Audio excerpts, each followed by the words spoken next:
ఇప్పుడు కూటమి గెలిచింది. కూటమిగా ఫామ్ అయిన తెలుగుదేశం పార్టీ, జనసేన, బీజేపీ ఈ 3 పార్టీలు కలిసి కూటమిగా ఫామ్ అయ్యి వైఎస్ఆర్సీపీని గద్దె దించారు. ఇప్పుడు ఆ కూటమి అనేది ఈ 5 టర్మ్స్‌లో కూటమి ప్రభుత్వంగా ఉంటుందంటారా? చంద్రబాబు ప్రభుత్వంగా ఉంటుందంటారా? వాస్తవానికి ఆయన ఏ కూటమిలో చేరకుండా ఒంటరిగా పోటీ చేసి ఉంటే కూడా 135 సీట్లు వస్తాయని చెప్పేసి అంచనా 6 నెలల క్రితం ఒక ప్రముఖ సర్వే చేసేదాన్ని. అంటే ఎవరితో కలవకల్లా ఒంటరిగా పోటీ చేసి కూడా 135 వస్తాయని నాకు ఆయన పెద్ద ఆయన చెప్పాడు. ఆ తర్వాత మీకు తర్వాత చెప్తా. కానీ ఈయన భయపడిపోయాడు. బీజేపీ వాళ్ళు లోపల వేస్తారని, కేసు పెడతారని ఒక థ్రెటన్.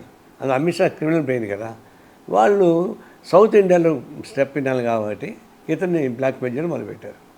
ఆ విధంగా బై ఫోర్స్ వెళ్ళంటే పవన్ కళ్యాణ్ వాళ్ళకి ఉపయోగపడ్డాడు, స్కేట్స్కి ఉపయోగపడ్డాడు. సో అయిపోయి ఒక కూటమి ఏర్పడినాక గొడవలు లేకుండా బాగా చేసుకున్నారు. బీజేపీ ఉన్న చోటనే వైసీపీ గెలిచింది పార్లమెంట్లో. 2 పార్లమెంట్లో 3 పార్లమెంట్లో బీజేపీ మీద గెలిచింది. అదే టీడీపీ ఉంటే ఆడ కూడా వైసీపీ ఓడిపోయింది. ఒక కడప తప్ప ఇంకెక్కడ వచ్చేది కాదు.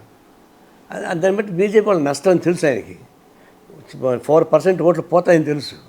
అయితే నేను సేఫ్గా ఉండాలి కాబట్టి, ఎలక్షన్ జరిపించుకోవాలి కాబట్టి, మళ్ళీ కేజ్రీవాల్ లాగానో లేకపోతే జార్ఖండ్ ముఖ్యమంత్రి లాగానో జైలుకు పోకుండా ఉండాలి కాబట్టి పెట్టుకున్నాడు. మంచి రిజల్ట్స్ బాగా వచ్చినాయి. ఆ ఫ్రంట్ కొనసాగుతుంది. పొత్తు ధర్మం ఒకటి పాటించాలా ఎవరు కానీ. ఇప్పుడు 3 రాజకీయ పార్టీలు కలిసి ఒక ధర్మం అనుకోవాలా, ఇది పరిపాలించాలా, ఇట్లా అనుకోవాలా, ఈ ప్రిన్సిపల్స్ అని ఇట్లా అనుకోవాలా. యూపీఏ 1లో లెఫ్ట్ ఫస్ట్ గవర్నమెంట్ ఫార్మేషన్ అప్పుడే మినిమం ప్రోగ్రామ్ ఇచ్చాం. With in the limitation of this memorandum మీరు పరిపాలన సాగించుకోండి, మీరు లక్ష్యం నాకు దాటితే మేము మీతో ఉన్నామని చెప్పినాం. ఒప్పుకున్నారు. ఆ ప్రకారం బాగా జరిగింది. లాస్ట్లో కార్పొరేట్ వాళ్ళ ఒత్తిడితోటి న్యూక్లియర్ వెపన్స్ పైన పోవాలని అనుకున్నారు. దాంతో వెనక్కి వచ్చాం. ఇప్పుడు పొత్తు ధర్మం పాటిస్తే ఏం కాదు. పొత్తు ధర్మాన్ని ఉల్లంఘిస్తే స్వార్థం కోసం కానీ నష్టం వస్తుంది. రేపు ఈ ముగ్గురు కూడా అనుకున్న ప్రకారం చేస్తుంటే ఏం కాదు. కానీ ఎవరొక్కళ్ళు ఉల్లంఘించినా సరే నష్టం వస్తుంది. అయితే ఇప్పుడు 3 పవర్ పాయింట్స్ ఉన్నాయి ఆంధ్రప్రదేశ్ ప్రభుత్వం ఏర్పాటు చేసిన తర్వాత. Number 1 Chandrababu, number 2 Pawan Kalyan, number 3 Lokesh. జనరల్గా ఒక వరలో ఒక కత్తి మాత్రమే ఇముడుతుంది. ఇప్పుడు 3 కత్తులు ఉన్నాయి, వర మాత్రం ఒకటే ఉంది. సో దీన్ని మీరు ఎలా భావిస్తారు? చంద్రబాబు లోకేష్ ఒకటే, 2 గ్రూపులు కావు, అది ఒకే గ్రూపే. ఒకే గ్రూప్ ఉన్నా కూడా అంతర్లీనంగా 2 గ్రూపులుగా అది ఉంది అని చెప్పి ఉండే అవకాశం లేదు. ఓకే, అబ్బా కొడుకు ఒకటిగానే ఉంటారు, ఆ ప్రాబ్లం లేదు. పవన్ కళ్యాణ్ మీరు చెప్పేది ఆయన సహజంగా కలిసే ఉంటాడు. ఇప్పుడు పట్టు ఆయన నాకు ఈ సీట్లే కావాలి, వాళ్ళ సొంత అన్నకే సీట్ ఇప్పించుకోలేకపోయాడు కదా. కాబట్టి అతను ఫ్లెక్సిబుల్గా ఉన్నాడు మనిషి. కాబట్టి నేను తగ్గు పెట్టుకుంటాను నేను అనుకోను. ఓకే, విరుద్ధ భావాలు ఉండి, విరుద్ధ అంశాలు ఉండి, విరుద్ధ పాలసీలు ఉంటే కరెక్టే. పవన్ కళ్యాణ్ ఒక పాలసీ ఏముంది? Is a active man, politician cum culturalist. ఆయనకి ఖచ్చితంగా ఇదే ఉండాలని కోరుకుంటే అడ్జస్ట్మెంట్ కుదిరేది కాదు. ఆ విధంగా ఫ్లెక్సిబుల్గా ఉంటాడు కాబట్టి వీళ్ళ ఫ్రంట్ సజావని ఉంటుందని నా ఉద్దేశం. ఇప్పుడు వచ్చిన ఫలితాలు చూస్తే man of the match, man of the series, game changer, trend setter అన్నీ కూడా పవన్ కళ్యాణ్ అని చెప్పి సర్వత్రా అందరూ హర్షం వ్యక్తం చేస్తున్నారు. ఈ సందర్భంలో ఆయనకి ఏవైనా అంటే మంచి పదవి ఇచ్చే, మంచి మంత్రి పదవి ఇచ్చే అవకాశాలు ఏమైనా ఉన్నాయి? ఇస్తే పవన్ కళ్యాణ్ విడిగా పోటీ చేసి ఉన్నా నేను ఎక్కడ గెలవాడు, బీజేపీ విడిగా పోటీ చేసి ఉన్నా వాళ్ళు ఎక్కడ గెలవరు.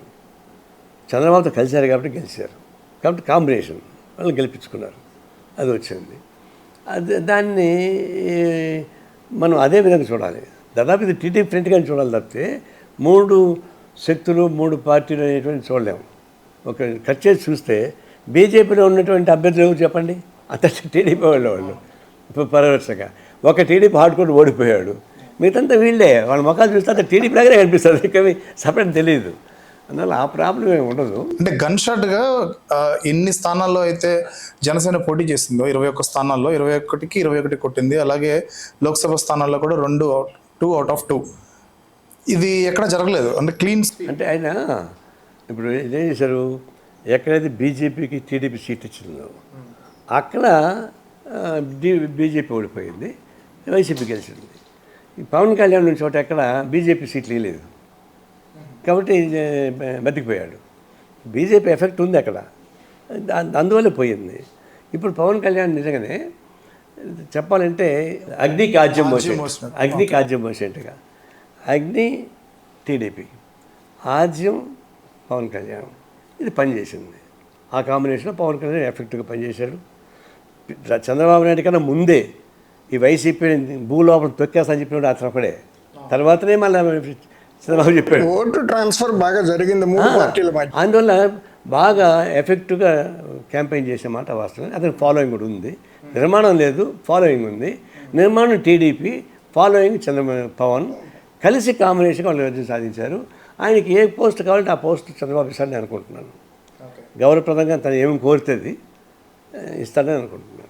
పవన్ కళ్యాణ్ కొత్త గవర్నమెంట్లో ఏం కోరవచ్చు, ఏ పదవి కోరవచ్చు అని మీరు ఊరికినే అనుకుంటున్నారు? అది నేను చెప్పలేను. ఆమె పవన్ కళ్యాణ్ అంత స్టడీ చేయలేను.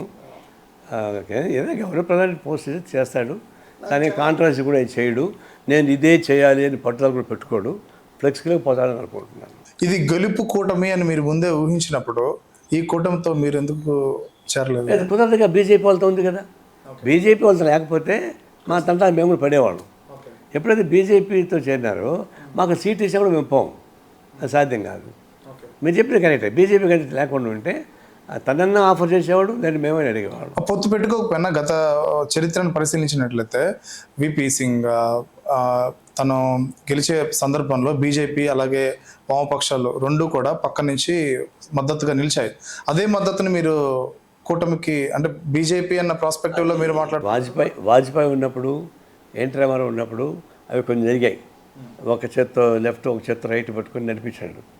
అది అయిపోయింది. అది ఇప్పుడు crude central government, BJP Modi నాయకత్వం గవర్నమెంట్, ఈయన అట్లా చూడలేము. మోడీ నాయకత్వం వచ్చిన తర్వాత, బీజేపీ వచ్చిన తర్వాత దేశం మొత్తం మీద జరిగే అనేక అరాచకాలు చూసిన తర్వాత వాజ్పేయి మోడీ ఒకటా చెప్పండి మీరు? వాజ్పేయి బీజేపీ వాడే, మోడీ బీజేపీ వాడే, ఇది ఒకటనా? కాదు. లిబరల్ డెమోక్రేట్ ఆయన. ఇది పచ్చడి ఇది పచ్చిరక్తం నాకేవాళ్ళు. అందువల్ల ఇప్పుడు భారత రాజకీయ పరిస్థితుల్లో ప్రత్యక్షంగా కానీ పరోక్షంగా కానీ బీజేపీతో సంబంధం ఉండే వాళ్ళతో మేము పెట్టుకోలేము. వాళ్ళు కూడా మాది పెట్టుకోరు. ఎందుకంటే మాతో పెట్టుకుంటే వాడు ఒప్పుకోడు, బీజేపీ వాడు. అంటే ఇక్కడ పాయింట్ ఏంటంటే జగన్ గారి మీద, ఆయన ప్రభుత్వ విధానాల మీద చంద్రబాబు గారితో కలిసి సిపిఐ కూడా చాలా తీవ్రంగా పోరాడింది ఈ 4-5 ఏళ్ళు. సిపిఐ నాయకులు అయితే ఏంటి, కార్యకర్తలు ఏంటి, పాదయాత్రలు చేయటం ఏంటి, ఏదో సభలు, సమావేశాలు, ధర్నాలు చేయటం చేసింది. సిపిఐ గనక ఏదో ఒక వెసులుబాటును సృష్టించుకొని తెలుగుదేశం కూటమి సహకారంతో ఎక్కడన్నా పోటీ చేసి ఉన్నట్టయితే అసెంబ్లీలో సిపిఐ గళం వినిపించేది. దానివల్ల ప్రజలకి కొంత మేలు జరిగేది. ఆ అవకాశం లేకుండా పోయింది. తెలుగుదేశంతో కలిసి భుజం కలిపి పోరాడినప్పటికి కూడా, అంటే చాకరీ అంతా వీళ్ళు చేసి భోజనాల దగ్గర కూర్చునేటప్పటికి బయట ఉన్నట్టుగా అయిపోయింది సిపిఐ పరిస్థితి అనేది మీ ఉద్దేశమా? అవును అని మీరు అనుకుంటున్నారు. కానీ ఆయన ముఖ్యమంత్రి ఉన్నప్పుడు కానీ, ఆయన ప్రతిపక్షం ఉన్నప్పుడు కానీ జాయింట్గా సిపిఎంతో కలిసి ఎప్పుడు మీటింగ్ పెట్టలేదు, ఎప్పుడు ఆయన ఆహ్వానించలేదు, ఎప్పుడు కలిసి పిలిపిలేదు. ఒక ఉద్యమం జరుగుతూ ఉంటే మా పార్టీకి మేము యాక్టివ్గా ఉంటే వాళ్ళ పార్టీకి వాళ్ళు యాక్టివ్ ఉండేది తప్పితే జాయింట్ పిలుపు లేదు. దాన్ని బట్టి మొట్టమొదటి ఈజ్ కాన్షియస్, కమ్యూనిస్టులతో మనం పెట్టుకోకూడదు అనేది అంతర్మతంగా ఆయనకు ఉన్నటువంటి అభిప్రాయం. అది మేము క్యాచ్ చేయలేకపోయినాం. తర్వాత ఇప్పుడు నాకు తెలిసింది, మా రామకృష్ణ చెప్తే వినలేదు. అంటే అతను కమ్యూనిస్ట్తో పెట్టుకుంటే అది అడుగుతారు, ఇది అడుగుతారు, ఈ సీట్లు ఆ సీట్లు లేని పొంతలు మనకి అందుకనేది ఒకటి. ఇంకొకటి ఏంటంటే బీజేపీ వాళ్ళకి కోపం వస్తుంది ఒకటి. అట్లాంటివి పెట్టుకొని మీరు చూడండి, గుర్తుపెట్టుకోండి, నేను ట్రై చేశాను, జాయింట్ మీటింగ్ కుదరలేదు. ఎప్పుడైతే జాయింట్ మీటింగ్ చర్చించి పిలిపిస్తూ వచ్చే మూమెంట్ వేరు, జరుగుతున్న మూమెంట్లో ఆయన ఒక పక్క మేము ఒక పార్టిసిపేట్ చేయడం వేరు. అమరావతి ఇష్యూలో మా పార్టీ మేము పార్టిసిపేట్ చేసాం, వాళ్ళ పార్టీ వాళ్ళు వచ్చారు అని తప్పితే జాయింట్ కాదు. అంటే ఆయన మొట్టమొదటి కాన్షియస్గా ఉన్నాడు. ఎన్నికల్లో కూడా మమ్మల్ని భాగస్వామ్యం చేయడానికి సిద్ధంగా లేదని అర్థమైపోయింది. అందువల్ల మీరు చెప్పినట్టు మేము ఖర్చుకొని పోయినా కూడా అలా సాధ్యం కాని పరిస్థితి అట్లా కల్పించేశాడు. అది బయట ప్రపంచానికి ఏమనుకుంటున్నారు, నారాయణకి ఉన్న చంద్రబాబు చాలా దిగులు తోస్తే నారాయణ ఏమడిగా కాదన్నాడు అనుకుంటారు. ఎక్కడ బావాని వంగతోట బావ కాదు. ఆయన చాలా కాన్షియస్ ఆయన. నేను కూడా నా లిమిట్లో నేను ఫ్రెండ్షిప్ ఉంటుంది తప్ప నా లిమిట్ దాటి నేను ఇప్పుడు ఫ్రెండ్షిప్ చేయను. నేను పొలిటికల్ లీడర్ని, ఒక పార్టీ లీడర్ని, ఆయన ఒక పార్టీ లీడరు. అనేటప్పుడు నా లక్ష్మణ రేఖలు మాకు అట్లా ఉంటాయి. ఇదంతా ప్యారలల్ రైల్ ట్రాక్ లాగా మా సంబంధాలు, అది విడిపోవు కలవు. అట్టేటప్పుడు నా లిమిట్స్ నాకు ఉంటాయి.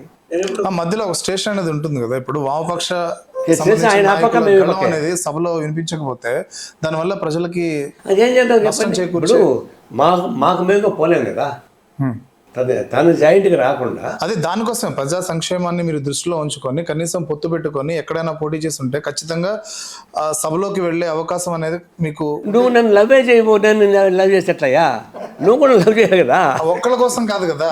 కాదు, లవ్ కానీ యాక్టివిటీస్ కానీ నీ వైపు నుంచి సానుకూలంగా నా వైపు సానుకూలంగా ఉండాలా.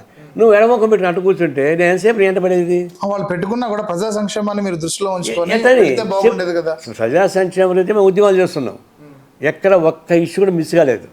ఆ డే 1 నుంచి మా సొంతంగా కలిసి వచ్చినా రాకపోయినా మేము సొంతంగా చేసాం. పాదయాత్ర చేసాం, బస్సు యాత్ర చేసాం, బంధువులు చేసాం, జైలుకి పోయినాం, అన్నీ చేసాం. కానీ కలిసి జాయింట్గా పనిచేయడానికి వాళ్ళు సిద్ధంగా లేరు. లేనప్పుడు మేమేం చేయాలి? అంటే కాన్షియస్గా చేయలేదు ఆయన. ఎస్, చాలా నాకు లాస్ట్లో తెలిసింది, కాన్షియస్గా అవాయిడ్ చేసిన తెలిసింది. అప్పుడు దాకా నాకు కూడా ఐడియా లేదు. Please do subscribe to Telugu Rajyam channel. Please do subscribe to Telugu Rajyam channel. Please do subscribe to Telugu Rajyam channel. Hi అండి, నేను మీ ఆర్పీని, నెల్లూరు పెద్దారెడ్డి చేపల పులుసు ఓనర్ని. మీరు తెలుగు రాజ్యం అనే ఈ యూట్యూబ్ ఛానల్ సబ్స్క్రైబ్ చేసుకుని మంచి మంచి వీడియోలతో వస్తారు. Thank you so much. Hi people, I'm Sonakshi Verma and you please watch Telugu Rajyam and please subscribe to the channel.